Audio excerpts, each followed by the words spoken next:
Bienvenue à votre émission Coffre aux idées. Nous commençons un nouveau trimestre.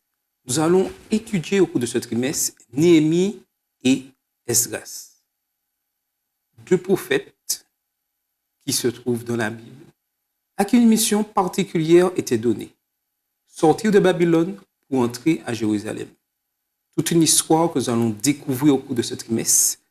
Et aujourd'hui, nous allons voir la découverte de l'appel, prière et objectif. Et nous allons discuter avec Carole, Makis et Maël. Et Makis nous fera la prière. Nous prions. Voici, Seigneur, tes enfants réunis autour de la table de la télévision Espérance. Nous voulons, Seigneur, apprendre de toi. De ton amour infini, Seigneur, dépouille-nous de tout ce qui n'est pas de toi. Tout ce qui peut nous mettre en parallèle avec toi, Seigneur, et remplis-nous, Père, de ton Saint-Esprit, afin que tout ce que nous aurons à dire soit venu directement de toi et que nos amis téléspectateurs soient édifiés. Fais-nous du bien, Seigneur. Sois avec nous tous, sois avec nos amis téléspectateurs aussi. Dans le précieux doux nom de Jésus. Amen. Amen. Amen. Alors, j'ai une petite question pour vous. Avez-vous déjà reçu un appel?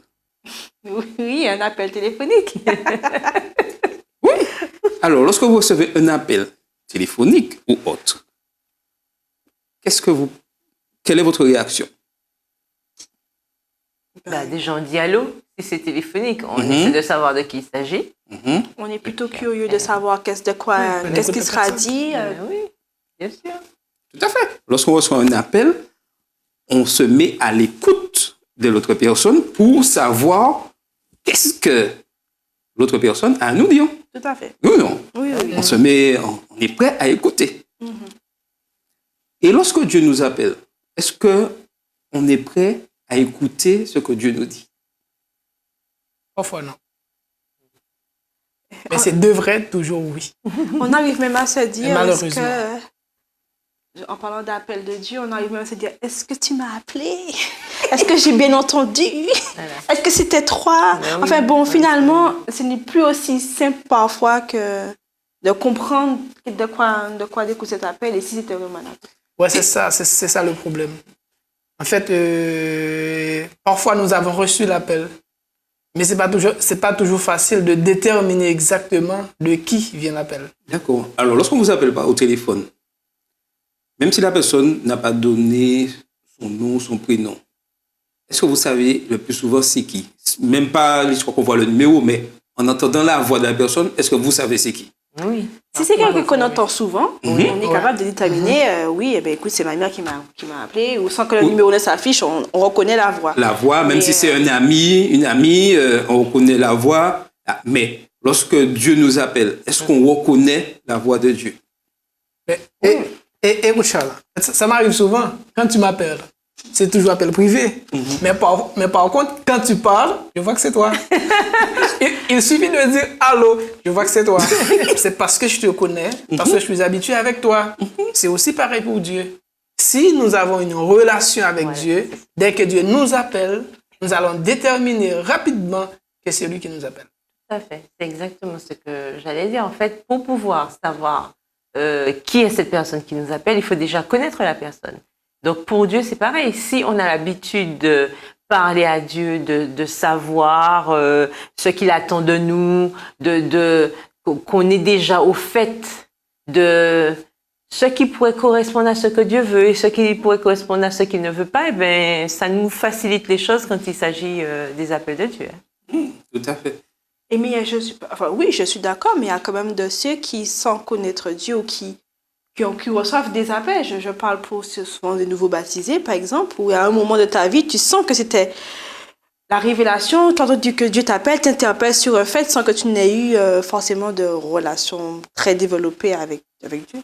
Pas très développée, mais au moins la personne a déjà justement cette cette disposition de cœur qui lui permet de voir que c'est Dieu qui l'appelle. Ouais. En quelque part, même si c'est quelque chose de ponctuel, c'est-à-dire que ça arrive là, à ce moment-là, mais la personne a déjà on a eu l'exemple de la femme samaritaine auprès du puits. D'accord? Elle a, ah oui, j'avais entendu parler, mais quand elle a entendu Jésus et la manière dont Jésus a, tout de suite, qu'est-ce qu'elle a fait? Elle a été dans son village, venez voir un homme qui m'a... Ouais, elle n'était pas obligée de lui faire autant de pub. Attends, je connais la personne ni d'Ève ni d'Adam, voilà.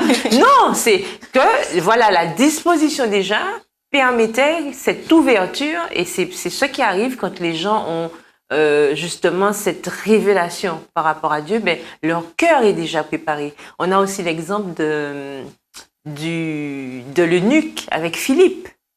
On voit que l'eunuque, il était en train d'étudier, et quand Philippe lui demande, est-ce que tu comprends ce que tu dis? Non, pas plus que ça, mais... Et c'est là, Philippe lui explique, etc., et il passe près d'un point d'eau et il dit, ben, qu'est-ce qui m'empêche d'être baptisé? Mais on sent que cette personne était déjà en préparation. En général, les gens qui ont ce genre de révélation, quand ils témoignent, ils disent toujours qu'il y a eu quelque chose qui les poussait justement vers ce choix-là. Donc Dieu parle de différentes manières, effectivement. Donc là, Néhémie se trouve en captivité. Un peu court d'histoire, rapidement. Donc, et il se renseigne de ce qui se passe à Jérusalem. Et dans Néhémie 1, on découvre que les premiers retours qu'il a ne sont pas de bonnes nouvelles. Quelle est la situation de Jérusalem à ce moment-là? Parce que ce n'est pas tout le monde qui est parti en captivité, comme on le sait. Il y a une partie. Donc Néhémie, lui, certes, est parti en captivité, et lui, il se renseigne, parce que pour lui, Jérusalem, c'est l'endroit idéal, c'est là où Dieu était présent pour le peuple d'Israël. Et il s'interroge, qu'est-ce qui se passe en ce moment à Jérusalem? En fait, c'est que c'est pas tout le peuple qui était en exil, mais une partie était en exil. Mais Jérusalem, il y avait une muraille qui protégeait Jérusalem.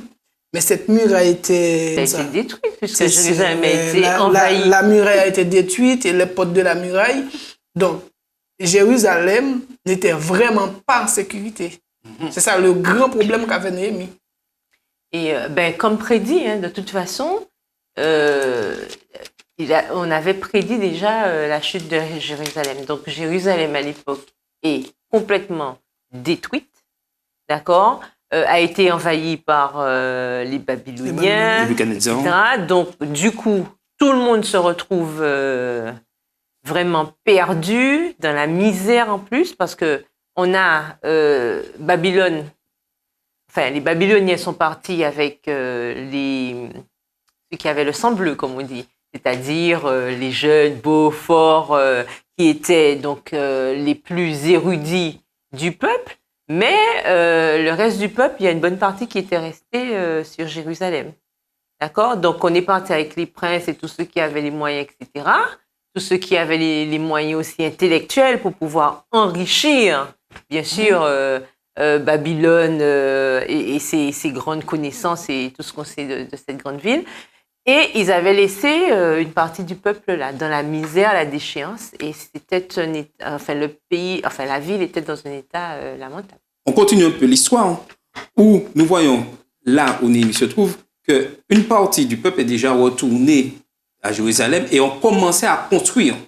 Mais pour des problèmes, comment dire ça, politiques internes, je dirais même au peuple d'Israël, impossible de construire cette muraille. Pensez-vous qu'aujourd'hui, au XXIe siècle, au niveau de l'Église adventiste du 7e jour, nous vivons 10 fois la même chose? Ouais. On a été souvent ça arrive. Et le pire, les problèmes n'étaient pas des problèmes externes. C'est ça le problème. C'était des problèmes internes. Alors, aujourd'hui, c'est encore présent chez nous, à l'Église adventiste. Il y a des problèmes internes qui souvent nous empêchent d'avancer. Malheureusement.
comment faire face à cela? Quelle est la réaction de Néhémie face à ce genre de difficultés? Ben déjà, il a une réaction émotionnelle, puisqu'il y a quand même l'amour de son peuple, il entend ça, donc déjà, il commence par pleurer, avoir une réaction normale par rapport à la tristesse. Et ensuite, la Bible nous dit bien qu'il jeûne, il prie, donc il demande à Dieu, en fait, un changement par rapport à cette situation. Pour lui, Jérusalem doit renaître de ses cendres. Et donc, il faut que Dieu fasse quelque chose, intervienne de manière à ce que cette reconstruction puisse se faire, tant au niveau physique, c'est-à-dire que la ville retrouve un petit peu son éclat, mais aussi au niveau spirituel, parce que le peuple spirituellement aussi était complètement détruit. C'est un très bon exemple que nous avons aujourd'hui. Tandis que Néhémie, est-ce que Néhémie avait un tel exemple avant lui? En fait, je me demande, si j'étais à la place de Néhémie, qu'est-ce que je ferais? Parce que Néhémie, il se trouvait à la cour royale. Néhémie était très proche du roi. Mais Néhémie, il pouvait dire, tant pis pour eux. Parce que moi, là où je suis bien. Mais il s'inquiète. Mais Néhémie s'inquiétait non seulement pour le peuple, mais aussi Néhémie s'inquiétait pour Dieu aussi. Et on le voit très bien, et on va prendre le temps de le lire dans Néhémie 1, les versets 5 à 8. Et Néhémie dit: Ô Éternel, Dieu des cieux, Dieu grand et redoutable, toi qui gardes ton alliance et qui fais miséricorde à ceux qui t'aiment et qui observent tes commandements, que ton oreille soit attentive et que tes yeux soient ouverts. Écoute la prière que ton serviteur t'adresse en ce moment, jour et nuit, pour tes serviteurs, les enfants d'Israël, en confessant les péchés des enfants d'Israël, nos péchés contre toi, car moi et la maison de mon père, nous avons péché. Nous t'avons offensé et nous n'avons point observé les commandements et les lois et les ordonnances que tu prescrivis à Moïse, ton serviteur. Souviens-toi de cette parole que tu donnas ordre à Moïse, ton serviteur, de prononcer. Lorsque vous pécherez, je vous disperserai parmi les peuples. Mais c'est extraordinaire ça. Vous voyez, Néhémie prie d'abord pour ses péchés, mais il prie aussi pour les péchés du peuple. Alors, c'est un grand exemple que Néhémie nous donne aujourd'hui. Lorsque nous regardons la situation de notre Église, nous devons non seulement prier pour nous-mêmes, mais nous devons aussi prier pour nos frères et sœurs. Ah non, mais attends, j'aime bien ce que tu me dis là. Moi, je n'étais pas là. Hein. Je prends s'il y a un problème dans l'Église, je ne suis pas concerné directement. Pourquoi je devrais m'investir dans ce sens, dire... Moi, au début, j'ai eu du mal à comprendre pourquoi Néhémie pleure. Parce que, bon, se mettre dans un tel état, je ne voyais pas, en fait, d'où venait le problème et pourquoi il était dans une telle lamentation. Il m'a fallu un peu comprendre un peu l'histoire, mais si on comprend. Déjà, le peuple d'Israël a péché contre Dieu et à cause de leur désobéissance, de leur révolte contre Dieu, la conséquence de leur acte a été que Dieu leur avait dit, écoute, si vous ne me suivez pas, vous serez livrés à d'autres peuples qui vous assujettiront. Donc, c'est comme ça que Babylone a pris possession, a détruit complètement Jérusalem, a détruit le temple qui était pour eux sacré, la présence de Dieu parmi eux, et a exilé complètement le peuple. Et finalement, après de longues années de captivité, Dieu répond enfin aux prières des Israélites, leur permettant de retourner chez eux. Donc, normalement, c'est un espoir. Dieu répond à notre prière. Et dans la réponse à la prière, finalement, on se rend compte qu'ils ne sont pas mieux chez eux que d'où ils sortaient. Puisque quand ils retournent chez eux, ils sont en pleine détresse, malheur politique, malheur économique. Oui, mais pour le maintenir dans ce certes, mais bon, il y en aura toujours. C'est de la famille. Hein. Mais tu sais, c'est à cause de tout ça que Néhémie pleurait. Non, mais en plus, Néhémie, comme je disais, au départ... Mais il ne peut rien faire, Oui, mais au départ, il n'est pas la cause du problème. Il n'est pas la cause du problème. Déjà, il n'était pas là quand le peuple... Mais il prend sur lui il se met, je dirais, dans la peau de ceux qui sont là et de ceux qui ont été exilés, qui sont morts là, disant, nous avons péché. Alors ma question est, aujourd'hui, est-ce que dans mes prières, je dois prendre sur moi et dire, oui Seigneur, nous avons péché? Néhémie était prophète et il avait comme mission de s'assurer de l'éveil spirituel du peuple d'Israël et de leur survie, que le peuple soit guidé. C'est censé guider le peuple, comme Moïse a guidé le peuple jusqu'à l'époque. Donc c'est pour ça qu'il se sent responsable. C'est comme un patriarche, un prophète, le patriarche de la maison, le père de la famille, qui s'assure que ses enfants soient bien arrivés à la maison. Mais il y a aussi cet aspect de l'amour, je pense, qui motive aussi. Parce qu'on voit que Néhémie était suffisamment amoureux de son peuple, amoureux certes de Dieu, mais amoureux du peuple. C'est-à-dire qu'il aimait les gens, il aimait ce que Dieu nous demande justement d'avoir cet amour. Parce qu'on nous dit que, la Bible nous dit bien qu'il n'y a pas plus grand amour que de donner sa vie pour ses amis. Donc en fait, Néhémie était aussi motivé par ce besoin qu'il avait de se retrouver dans sa famille. Quand je dis famille, c'est-à-dire son peuple. Et il voulait ardemment que le peuple retrouve justement ses lettres de noblesse. On a là un homme qui se retrouve donc loin de chez lui au départ, qui est devenu échanson du roi. Donc il était au service du roi qui asservissait le peuple à l'époque. Donc lui-même il est dans une position, comme on dit, il est entre deux chaises aussi. Et c'est pour ça qu'il a été amené à prier et tout, parce que dans un sens, s'il est les chansons du roi, je rappelle quand même que c'était une position très noble et une position de confiance, puisque les chansons du roi faisaient quoi? C'est lui qui servait le vin.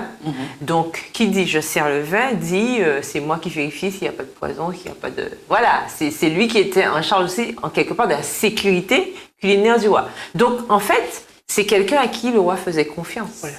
Donc, dans un sens, il est l'approche du roi, donc de la personne qui a participé à la destruction de son peuple. Et en même temps, il a l'amour de son peuple suffisamment pour pouvoir aller jusqu'à dire au roi, voilà. Donc c'est pour ça qu'en quelque part, il prie pour que Dieu l'aide, parce qu'il a besoin de dire au roi, mon cher roi, je t'aime beaucoup, mais il faut absolument que j'aille aider mon peuple pour la reconstruction. Donc on voit que l'amour aussi motive. Donc à la question que tu posais tout à l'heure, est-ce que nous aussi, lorsque nous prions, nous devons prier pour les autres? Oui, nous devons prier pour les autres, puisque l'amour du Christ nous presse. Si l'amour du Christ nous presse, nous devons aussi nous inclure lorsque nous avons des problèmes ensemble dans la communauté. C'est ensemble que nous devons les affronter. Donc, si je comprends bien que même si les problèmes de la communauté ne sont pas, je dirais, générés par ma personne, il faut quand même que je m'implique dans ce problème. Oui, parce que je fais partie du peuple. Donc, quel que soit le problème affecte toujours l'ensemble de la communauté. Et c'est ça, l'amour, s'aimer les uns les autres. Il y a un problème, il y a un moment de joie, c'est ensemble que le prenons. Donc, quand il y a un problème, il ne faut pas le reporter sur quelqu'un X, Y.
il faut que nous prenions chacun nos responsabilités. Et c'est là que je reviens à ce que je disais, l'appel que Dieu nous envoie. Nous avons à recevoir cet appel de Dieu aujourd'hui dans nos communautés. C'est-à-dire pouvoir comprendre que le péché, c'est quelque chose que Dieu a en horreur. Et quand la situation devient difficile, il faut que nous puissions prendre le temps de pouvoir nous adresser à Dieu. Il y a cette phase, je dirais, d'adoration, cette phase de confession, cette phase de promesse et cette phase de vision. Et dans nos prières, il faut ces 4 éléments pour pouvoir, je dirais, aller de l'avant et pouvoir lutter contre le péché. Et être agréable à Dieu. Et être agréable à Dieu. Et la partie que j'aime surtout, c'est la partie vision. C'est-à-dire, qu'est-ce que, avec l'aide de Dieu, nous pouvons faire pour changer les choses. Parce que Néhémie n'est pas resté là, dire, bon, je prie, ok, ben Seigneur, bon, ben... Fais ton travail. Fais ton travail, et puis... Mais oui, je peux faire ton travail. Hein. S'il a choisi de t'utiliser, tant oui, mieux. tout à fait. Mais si c'est pas toi, laisse ta place hein, quand même. Non, mais il s'est impliqué. Il s'est impliqué. Je crois que Néhémie s'est impliqué. C'est impliqué, mais aujourd'hui, lorsqu'il y a un problème dans l'Église, est-ce que Mais nous sommes prêts? Il est patriarche, il est prophète. Qui peut s'impliquer à Mais il ne l'était pas avant. Il n'était pas avant. Si Dieu t'envoie l'appel, nous envoie un C'est pour ça appel. qu'on parlait d'appel. C'est pour ça qu'on parlait d'appel. Nous avons tous cette responsabilité. Il était et chanson. Et oui, toute responsabilité. C'est-à-dire que si je me laisse diriger par Dieu et je réponds à cet appel, il y a un objectif, je dirais, dans le problème. Mais il faut savoir que moi-même, je m'implique aussi dans la mission. Oui. Il ne s'agit pas de dire j'ai un appel, Dieu m'a dit ça, et puis moi je reste les bras croisés. Bon, maintenant, mettez-vous au travail. Lorsqu'on nous appelle à nous impliquer dans le travail, que ce soit à l'église, en dehors de l'église, que faisons-nous? Attends. Pourquoi, en fait, nous, on sait de quel appel, mais pour que les spectateurs puissent savoir de quoi on parle, nous, adventistes maintenant, et en tout cas chrétiens, l'appel que Dieu a donné, c'est d'aller dans des disciples. Et c'est la mission. Alors, de quel appel, finalement, parlons-nous? C'est de comprendre, est-ce que c'est le même appel que Néhémie et quel est le lien avec nous? Alors, Néhémie, à son époque, a eu cet appel par rapport à une situation que son peuple a eu. Néhémie, à son époque, a eu l'appel par rapport à la situation que vivait le peuple d'Israël. C'était d'aider le peuple d'Israël à reconstruire Jérusalem. C'était l'appel de Néhémie. Ça, c'était l'appel de Néhémie. Okay. Nous, aujourd'hui, c'est sûr que nous n'avons pas concrètement Jérusalem et puis des murs à reconstruire, etc. Mais nous avons à quoi? À aider Dieu, puisque nous sommes des partenaires, que nous sommes ses ambassadeurs, à aider Dieu justement à montrer qui il est. C'est ça, auprès de ceux qui ne le connaissent pas. C'est ça c'est ça notre mission. Mais à l'intérieur de cette mission, nous pouvons avoir des appels. Quand par exemple, je dois aider quelqu'un de manière concrète et que j'entends une voix qui me dit, mais voilà, il y a un tel ou bien il y a une telle qui a besoin de toi, etc. Comment je réagis? Puisqu'on parle de concret. Je dis, ah oui, mais ouais, j'ai pas le temps, je vais faire ça plus tard. Et puis, le jour passe, le temps passe, les mois, les années, machin. Finalement, donc, les appels peuvent être de toutes sortes. Oui, tout à fait. Pas forcément liés à la spiritualité, mais, enfin, pas forcément liés à l'activité de l'Église, mais dès qu'on a besoin de nous. Mais bien sûr, d'accord. Tout à fait. Et nous devons intercéder, prier pour l'appel, l'endroit que Dieu nous a envoyé, de manière à pouvoir, avec l'aide de Dieu, améliorer la situation. Voilà, parce qu'il ne faut pas confondre, et tu as bien raison de mettre l'accent dessus, il ne faut pas confondre la mission et l'appel. On a la mission, et à l'intérieur de la mission, il y a des appels pour accomplir la mission. Et chacun est appelé dans son domaine, d'après ses dons, ses talents, etc., pour pouvoir aider à accomplir la mission. Et il y a quelque chose aussi que j'ai beaucoup apprécié dans la prière de Néhémie, où, je dirais, le je, le moi, mien n'existe pas. Et nous avons tendance souvent, dans nos prières, à utiliser je, moi, mien. Alors que Néhémie utilise Dieu, toi, tiens, c'est toi qui dirige, tout est entre tes mains. est-ce que pour nous, c'est encore un exemple que nous devons suivre aujourd'hui? En fait, normalement, moi, ce que je comprends de cela, c'est parce que Néhémie faisait confiance à son Dieu. Ce que j'aime dans la prière de Néhémie, c'est que Néhémie, il savait que Dieu exaucerait sa prière. Alors, dans la prière de Néhémie, quand même, on peut, voilà, parce qu'il est, en quelque part, on voit que Néhémie, il essaie de pousser, exactement, voilà, parce que quand on lit le verset 8, on a l'impression que Néhémie veut rappeler à Dieu ce qu'il sait déjà. Alors, souviens-toi de cette parole que tu donnais. Ensuite, il dit au verset 10, ils sont tes serviteurs et ton peuple que tu as racheté par ta grande puissance et par ta main forte. Ah Seigneur, que ton oreille soit attentive à la prière de ton serviteur, etc. Donc en fait, on a l'impression qu'il veut rappeler à Dieu ce qu'il sait déjà. Mais Dieu sait tout ça.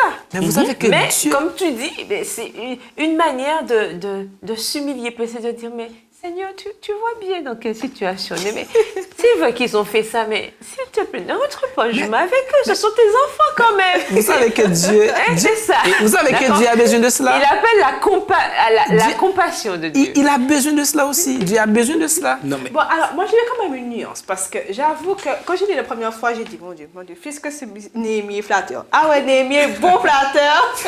Il a eu besoin de flatter le bon Dieu. Mais après, dans la leçon, finalement, j'ai fini par comprendre que souvent, dans nos prières, on a tendance à ne pas rendre à Dieu la gloire qui lui est due. Et enfin, moi, je le fais en particulier. Je n'avais pas pris conscience de ça dans cette leçon-là. On a un besoin, Seigneur, je veux, tu veux, je veux ça, tu permets ça, permets que, je t'en prie, je t'en supplie. Amen. Et je suis sûre que tu vas répondre. Je ne dis pas qu'il n'y a pas à répondre à nos prières qui sont maladroites, puisque Dieu lui-même nous dit que oui, heureusement que le Seigneur est là pour intercéder pour nous, parce que nos prières maladroites ne monteraient pas plus haut que le toit.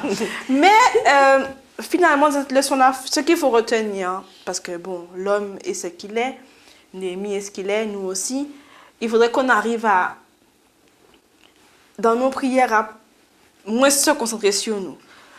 Dieu a dit à la solution, on en est sûr, mais qu'on puisse passer du temps dans la conversation avec Dieu sans auto-demander, enfin, je ne sais pas comment dire ça. on fait notre auto-promotion, en fait, ouais. quelque part.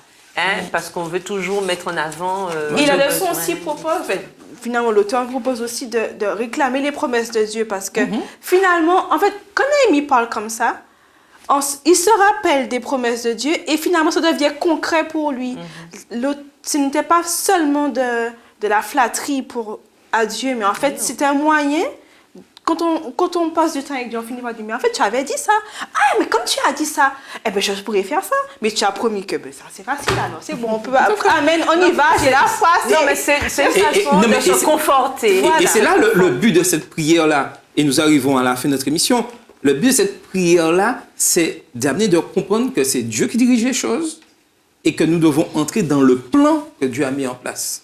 Et avoir, je dirais, cet amour de la communauté. Parce qu'aujourd'hui, c'est vrai que l'Église, je dirais, on pourrait mettre ça comme une image, est une protection contre la société. Il y a une muraille qui est mise en place. Mais aujourd'hui, cette muraille, je dirais, elle est fragilisée. Et même dans certaines églises, elle a disparu où la société entre dans l'église. Et aujourd'hui, il faut rebâtir cette muraille. Mais rebâtir cette muraille, ce n'est pas aller comme ça. Il faut demander l'aide de Dieu, supplier. Parce que Néhémie pouvait aller directement sans... Mais il supplie Dieu. Et avoir, je dirais, cette vision. Et aujourd'hui, ce que Dieu souhaite pour chacun d'entre nous, c'est que nous ayons cette vision pour nos communautés. Et ça, c'est très important. C'était votre émission, Coffre aux idées.